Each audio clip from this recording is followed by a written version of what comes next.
핫GPT 앵수를 개발하게 된 건 죽을까봐 겁나잖아. 효과가 거의 없었다는 생각이 딱 들더라고. 근데 뭐 얼굴이 이렇게 넓으니까 다고 해서 크게 이상하진 않아요.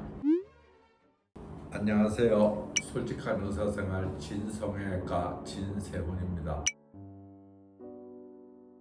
핫GPT 앵수를 개발하게 된 건 처음에 병원 개업해서 병원 잘 되다가 지금까지 치료하고 있는 방법들, 예를 든다면 그 당시에는 테너, 릴렉세프, 지금으로 말하면 써마지, 울세라, 캔서마 이런 초음파 장비들, 그런 것들이 리프팅 한다고 나와 있었고, 안면 거상술, 실리프팅도 나와 있었고, 제가 직접 해보니까 너무 결과가 아쉬워요. 내가 기대하는 효과를 어떤 방법으로도 얻기가 어렵구나. 나는 어떻게 하면 좋을까? 그래서 이제 여러 가지로 고민을 하다가 이런저런 방법으로 지금까지 딴 분들이 치료 못하는 걸 나만이 하는 뭔가를 찾아야 되겠다고 해서 자가진피 재생이라는 걸 개발하게 된 겁니다.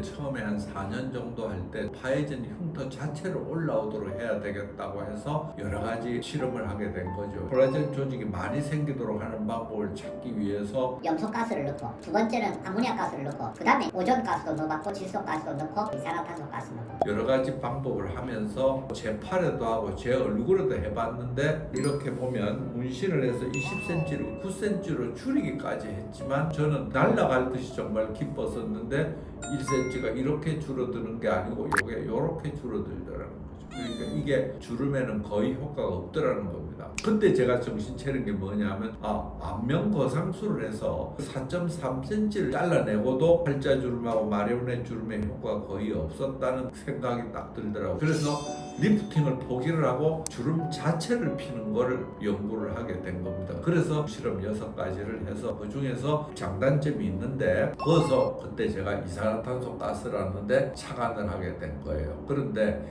이산화탄소 가스는 몸 안에서 들어가서 조직을 찢어 벌립니다. 그러니까 물리적 손상도 주고, 그게 몸 안에 체액하고 반응을 해서 탄산수가 돼서 화학적 반응도 일으키는데, 그런데 그게 금방 흡수돼 버리니까 효과가 별로 없어서 그걸 지속되게 하는 방법을 찾아야 되겠다. 유방학대 수술을 해보면 가끔 이게 돌멩이가 딱딱해질 때가 있습니다. 터지기도 해요. 그러면 그걸 꺼내서 갈아 끼워야 되는데, 빼보면 백 주변에 스카티슈가 거의 2mm 이상 두껍게 만들어져 있어요. 거기서 제가 착안한 게 물리적 손상과 화학적 손상을 줬지만 금방 붙어버리면 효과가 없으니까 지속적으로 유지가 되도록 만들어야 되겠다. 그런데 그것도 많은 양의 이산화탄소 가스를 넣어가지고는 주름이나 흉터 모양이 변해버리잖아요. 그러니까 수술이 불가능해요. 그렇다면 주름과 흉터 모양에 따라서 극미량의 이산화탄소 가스와 같은 장소에 정확히 히알루론산을 넣어서 콜라겐 조직이 원하는 부분에 원하는 양만큼 원하는 모양으로 만들어줘야 되겠다. 그래서 좋지 않은 머리를 여러 가지 고민을 하다가 만든 게 처음에 뉴스 나오는 게 이겁니다.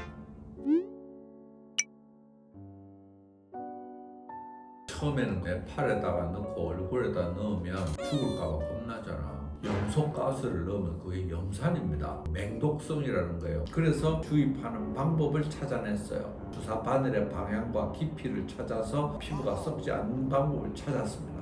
그래서 일단 제 팔에다 먼저 해봤죠. 얼굴을 한꺼번에 하기 무섭잖아. 염소가스, 아모니아가스 넣고 하다가 피부가 좀 썩고 그래요. 사진에 보면 피부가 좀 썩어가지고 치료하는데 이게 한 달 가까이 걸리고 그랬습니다. 얼굴에도 여기도 구멍도 조금 나고 그래요. 근데 뭐 얼굴이 이렇게 넓으니까 조금 뭐 구멍 난다고 해서 크게 이상하진 않아요.